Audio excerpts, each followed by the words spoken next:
Hey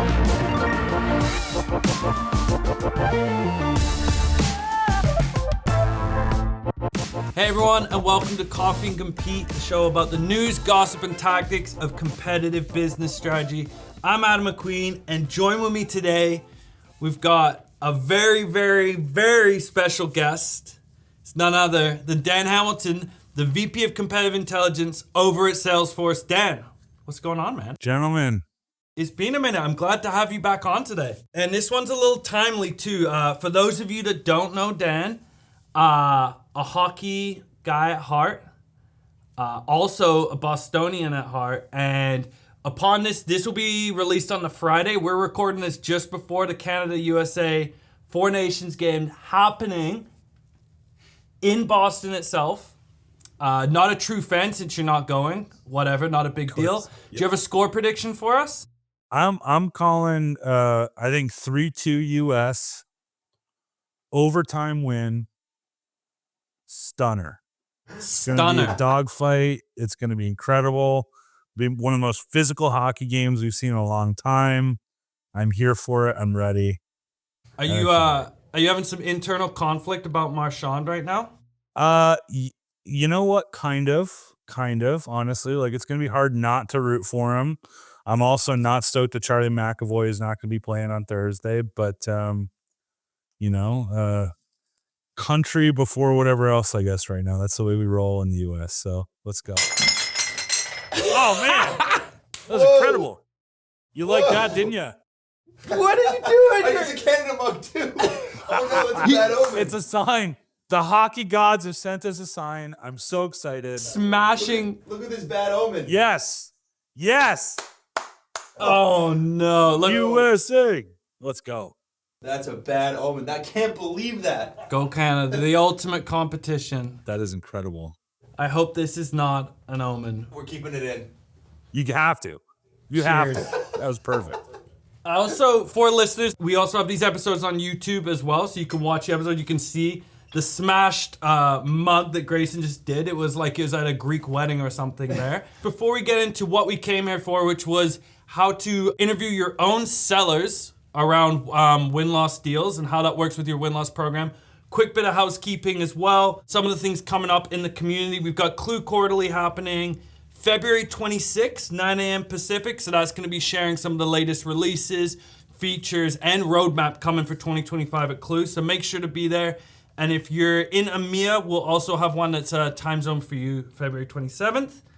And then also happening in the community is we've got a Power Half Hour coming up with two folks from our win-loss team, Jen Doyle and Aldona Dye, on how to source and run your own win-loss interview. Super topical, related to what we're gonna get into here with Dan. But let's kick off. Let's get into this, what we came here for, beyond just the hockey talk. The reason we wanted to have you on is that we actually heard that you run a lot of seller interviews in your win-loss program over at Salesforce. And a lot of folks we talk to really focus on the buyers. So why, to start with? Why interview sellers in addition to buyers? Yeah, I think there's a couple parts, honestly. I mean, buyer insights are absolutely critical, don't get me wrong. But for us, it's a couple things. One is kind of cultural, honestly. Salesforce is a very deal-focused company, right? I think that's no secret to anybody. And it's really important that we can understand what's going on in these deals, these competitive deals, as quickly as possible, so we can, be dangerous internally, but then also help. Like a lot of what we're trying to do is not just, hey, AE, what happened in this one deal? We're actually trying to build a relationship with this AE over time. And so those kinds of checkpoints are really big for us, just to keep up that momentum or build that momentum if we have somebody new in seat or a new leader or something. But I think the other one too is frankly just speed and volume. Like beyond just the relationship and the culture, we can find out things very quickly. We don't need to go through, let's identify our target list and let's vet this and let's get the process going. And 6 weeks later we hear, what happened about this deal. I mean, we can turn these things around in a day if we need to, right? And so I think that combination is really critical. Now, I would say though, that's not the only thing we do. That is a very important input to our process, but we have to be doing customer research. We have to kind of, really figure out the entirety of what's going on in these deals, because as everyone knows, AEs sometimes will only get part of the story or have a very unique take on what actually happened in a deal. So when you're running these interviews, like you mentioned there, like I think it's an appreciation for getting the full picture of the sales cycle. But obviously, seller perspective, buyer's perspective are going to be two different things. Are you using the same interview structure? What things are you probably talking about or digging into a little bit differently with a seller interview rather than a buyer? Or are they the same? yeah, so it's a little bit different. I'd say it's probably maybe 50 to 60% the same. But when we're talking to our internal teams, like we also want to understand things that affected the cycle that may not have shown up for the customer, right? Like, are there internal processes that are just a little wonky and maybe getting in the way, right? Are there just weird policies that we're running up into? Is it, a lack of awareness internally on, capability X, Y, or Z or whatever? Is it a seller skills thing? Is it an enablement kind of deficiency thing? So we kind of go a little bit more in the weeds on internal things, internal mechanics. Hey, how'd you approach structuring this deal? What were some of the levers you were able to pull? Whatever. We're obviously like, we're not really going to talk to the customer about that stuff. We won't learn that. We will learn what the customer's impression of that was when we talk to them. But a lot of times we're also just trying to understand like what are opportunities to optimize your ability to win competitive deals quickly, that we can get ahead of and try and solve for people at scale. When you're doing these interviews with sellers, like who are you actually interviewing? Are you like interviewing the AE on the deal, the pursuit team, like solutions engineers, like a collection? What does that look like? Yeah, to be honest with you, it really depends. I think that's one of the things about interviewing internal folks is we have to be very cognizant of people's time and schedule and who's able to come onto a call. So sometimes like we'll just talk to the AE, right? Sometimes we'll talk to the whole pursuit team. Sometimes we'll have a call with a sales leader where we're talking about multiple opportunities. So I think the big thing again for us is speed, right? What can we get done quickly? And then we can go back to the well on if we need to. So, hey, we had a great interview with the AE. Hey, we'd love to talk to the SE a little bit, maybe to get their perspective, right? Get a bit more of the technical kind of guts around what happened to the deal as opposed to the deal making. So it's not a great answer, but I don't think there is really a standard. And again, for us, it's really about speed. What's going to be the fastest? And then also, how do we not, like, the last thing that I want to do is force an entire account team to get on a call for half an hour the last month of the quarter, right? Like they should be closing deals. So we also try and be very mindful of things like that. For listeners, I think one of the big things people want support or guidance with too is sort of like order of operations. So for example, how are you deciding what deals to interview, especially somewhere like Salesforce where you have thousands of opportunities, like there's so many deals. How do you prioritize at that size company, and maybe how you've seen in other size companies the way that they approach it too? So we go a couple different ways, honestly. There's kind of different minimum expectations that we tend to have, and then also topical things that we want to go dive into, right? And so for us, like one thing at a minimum is just understanding what's going on in the top deals. Like when we look at our key areas that we're trying to support the business in or cover or competitor, whatever it might be, we want to ensure that like we know what's going on in those top, let's say 10 losses per quarter, top 10 wins per quarter. And, you could apply that across a number of different things, competitors, products, regions, whatever. But there's kind of like a minimum viable that we are always kind of striving for. And we just kind of need that. And the thing that's interesting is if you just stop there, though, you're missing a big part of the picture, right? I've definitely talked to some, companies out there that are just like, oh, we just want to get the top ones. And the thing that we usually find when we look at the top losses is that half of them weren't actually losses, right? And the wins weren't really wins, right? But validating that is really important just by talking with the sales team, right? And sometimes like we get crazy info on some of these really massive like deals that we're doing. So the other approach that we'll take is topical, and we'll kind of layer onto that. So for example, like AI is kind of a big deal right now, right? We've got this thing called Agentforce, which is everywhere in the market. Given how critical that is for a company, we really want to understand what's going on in those deals. So, depending on what your company's situation is, what some of the competitive opportunities you have, some of the threats you're trying to fend off, we'll divert, some attention and focus to those too, and just kind of layer it all in that way. And then occasionally what we'll do too is we'll actually look at what were deals that we supported as part of the sales process. We might go back to them for a bit of a debrief, and that might not be one of the top deals, But even if it's kind of like in that middle or even a smaller deal, I always think, we can learn just as much from a smaller deal as we can from a larger deal. Sometimes we can even learn more, right? Because a lot of times those deals that are under the radar, they're not getting the same level of support and help and whatever from, the leadership team or whatever else. They're really in the trenches. You can really learn why you're winning or losing when you get to some of those deals. I think one of the things that you really pointed out, which I think's interesting, is it.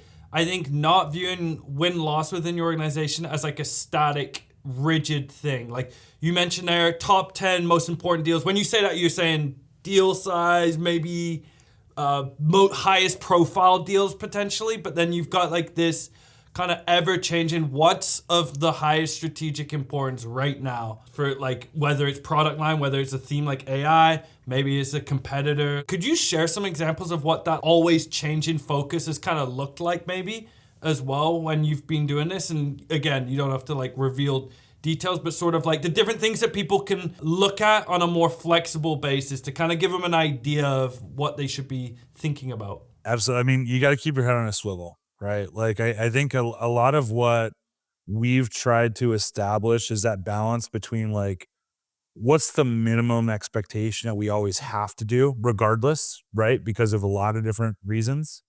And then kind of having that cadence around, okay, hey, this quarter we need to go understand this thing. This quarter we need to understand that thing. So we've done a lot of different kinds of pivots. I mean, I've been at Salesforce for 10 years now, right? I mean, I've seen it all when it comes to win-loss. But one quarter and it's this kind of like interesting kind of connection with all the other CI processes you're doing, right? Like you're not just doing win-loss. That's not your whole job. You're looking at a lot of data to understand what the hotspots are in your business. You're trying to understand where are we trying to grow? Where might we have headwinds based on who's competing in that segment today? What's the enablement that we're doing? And right. So like win-loss I see as like a way to both kind of pressure test and validate some of the data you have, but then also give you kind of a feedback loop for what's going well. So like one quarter, we might be going into the quarter, we're looking at our data and say, hey, we know we've got a big number for this quarter. We know that, we're hearing that, this competitor is really coming in really hard to this region in our business. So we'll say, hey, let's go do some win-loss calls there to figure out what's going on, right? We might do this massive enablement program or something, right? And then want to do some win-loss to see, hey, is this actually moving the needle? Do these teams feel like they're more equipped now than they were before we did all this to go and win and beat the competition in these deals? We might, be like, hey, there's an industry that we need to go grow into a little bit more. Let's go dig in there too. So like, honestly, our process is typically like, let's set the minimum viable and then let's have a bit of a discussion on, hey, this quarter, we're going to go look at this. This quarter, we're going to go look at this. This month, we need to go look at this. I mean, that's the great thing here is the connection, what I said earlier about the speed, right? The great thing with internal win-loss is we can deploy really quickly, right? Like we can be like, hey, let's understand the top 10 deals or let's go look at 15 random deals that meet this criteria. We can go get that done in 2 weeks. It's not that hard, right? It's very, very quick. So like we don't have a very structured kind of, hey, we do, hey, this quarter we're looking at industry and this quarter we're looking at this competitor, whatever. It's kind of more fluid with a bit of collaboration kind of going in. So I think one of the things you call out with the fluidity too, I think this ties into something you've talked about a ton, whether it was on our podcast or just in general. I think it's like getting executive visibility into what you're doing from a win-loss or a CI standpoint. And I think that fluidity is like, you can tie these things to what matters most to the business right now, like what your executive team, your leadership team are prioritizing. And I think having that fluidity allows you to understand, you're not just locked into this is what the program's doing. It's, this is where our focus is. Like you said, there's potential headwinds here. We're looking at this product line, or we're developing more in this product area.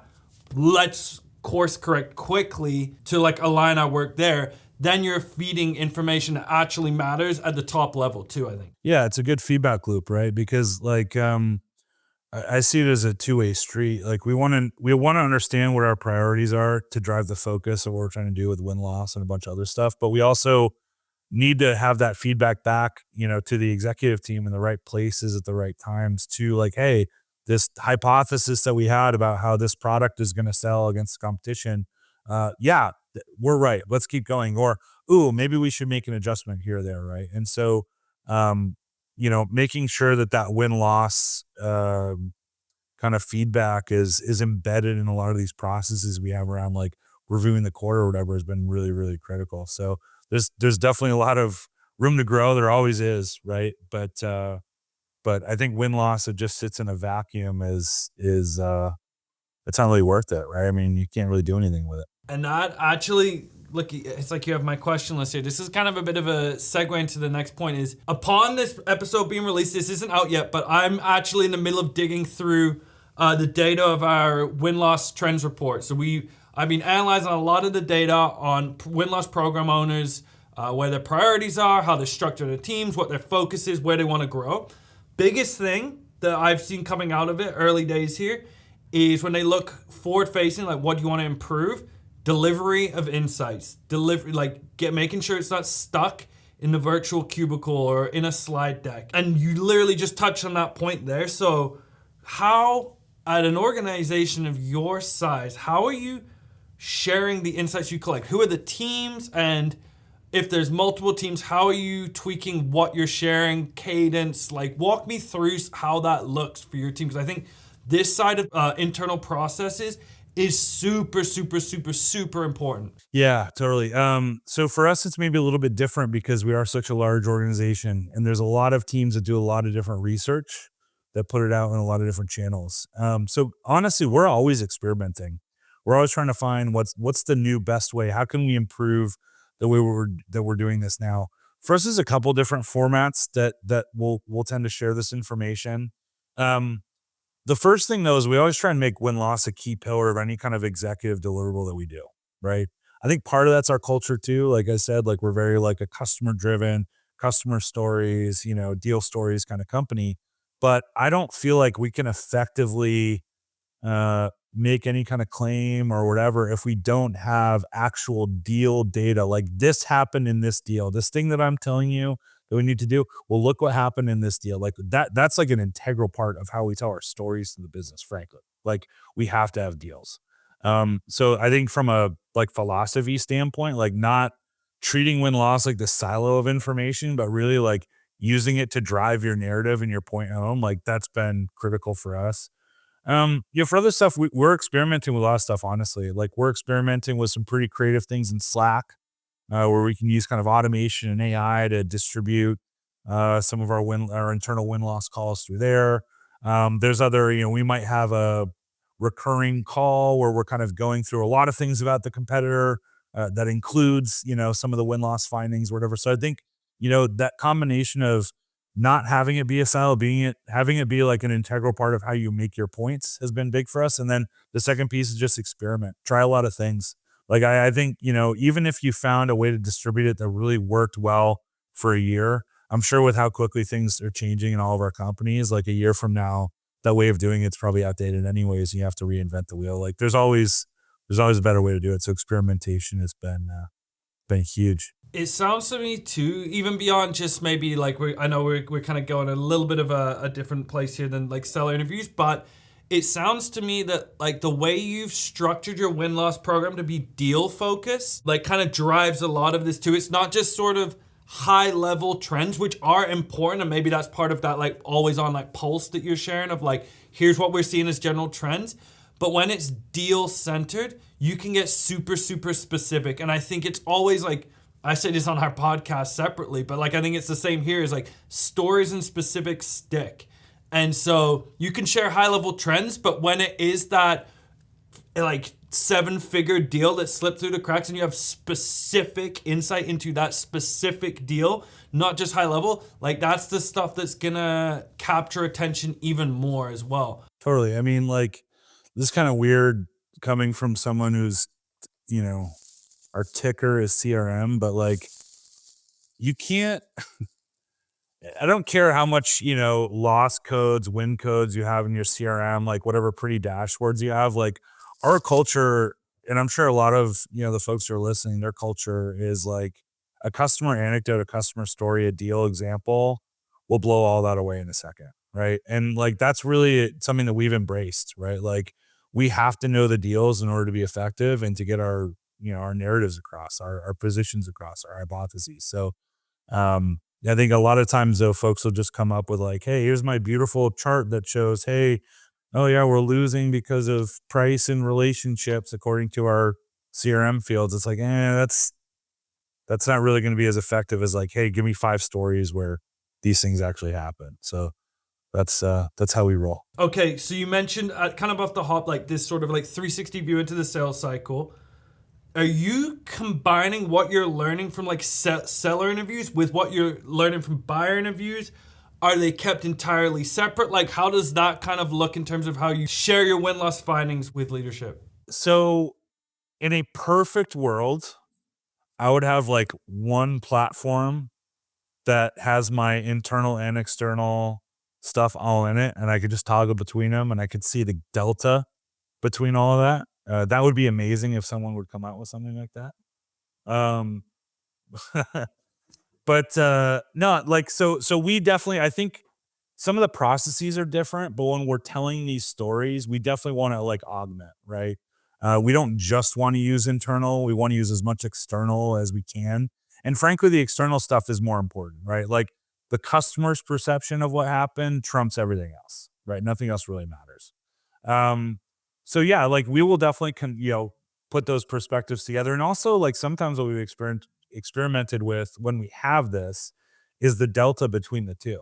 Cause like that definitely happens quite a bit. I mean, I could tell you, geez, some of the stories around these win-loss things. I remember one that we did where the AE was, oh man, like this customer, like they kept going to the mattresses with us on pricing, and they had this relationship with this person, whatever, like the typical kind of thing that you would hear.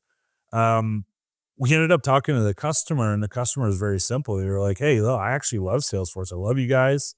I think the product's great. I could do it. Your sales team was terrible. That AE was brutal, like almost insulted me. And I just hated it, and I just terminated it right there. So like now, that's not the kind of story we're going to tell in those executive decks or whatever necessarily, because we don't want to like single anybody out. But like that delta goes beyond just, hey, was my sales team good or not? And like that's the kind of stuff that we need to show the leadership team to help inform some of these decisions. So whenever we can, we definitely try and combine them. Okay, what is one simple piece of advice? Again, listeners might be starting out here, might be a different size company too, as well. What's one piece of advice you'd share with someone who's just getting started with win-loss research and wants to start conducting seller interviews to kind of supplement anything they're doing from a buyer side? I guess my first thing that I would kind of think about is beyond just the seller research for win-loss, what is my plan to engage with my sales team? Right. I think that's actually the broader thing that you need to kind of figure out. Do I need to build really strong relationships with my sales teams in order to be effective? What kinds of services and support do I want to offer my sales team? Like, am I just going to be that kind of PMM that writes battle cards in my ivory tower conference room and sends them out to my sales team? Or do I actually want to get into the trenches, build credibility, build a real relationship? And I think like the answer to that is really how you should think about your internal win-loss program. My take is honestly that you should think holistically about your relationship with your sales team and work win-loss into all those different touch points, right? You also, like, if you're going to do that, you need to think about, well, how can I make this information useful to my sales team? Like, that's something we haven't really touched on. But that's also a critical part of this too, right? Like if you're just taking the win-loss insights and putting them up, putting them up the flagpole or whatever, you're missing out on the opportunity to give the sales teams a lot of, value back from their time doing these calls with you. So like, I think again, like net, think about your general approach to sales. Do you want it to be a transactional relationship because that's all you can do? Or do you really want to lean in? If you're going to lean in, figure out how to work it through like your entire plan of how to engage with your sales team, figure out how to give them value back from the work you're doing. But then also like, I think the last thing is like, have a little bit of tact about how you schedule these things with the AEs, right?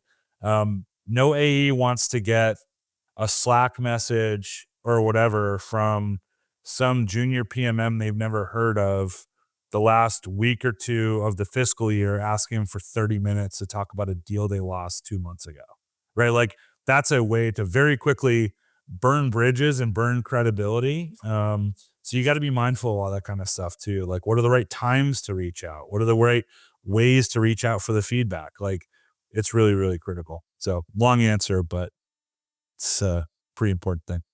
I love that. It's just like, don't get too caught into like the tactical of every question needs to be asked. Like just start with building a strong rapport with the sellers and putting yourself in their shoes for everything you're doing. Exactly. Put yourself in their shoes. Like no one wants to just be a recipient of a survey or some random Slack message, right?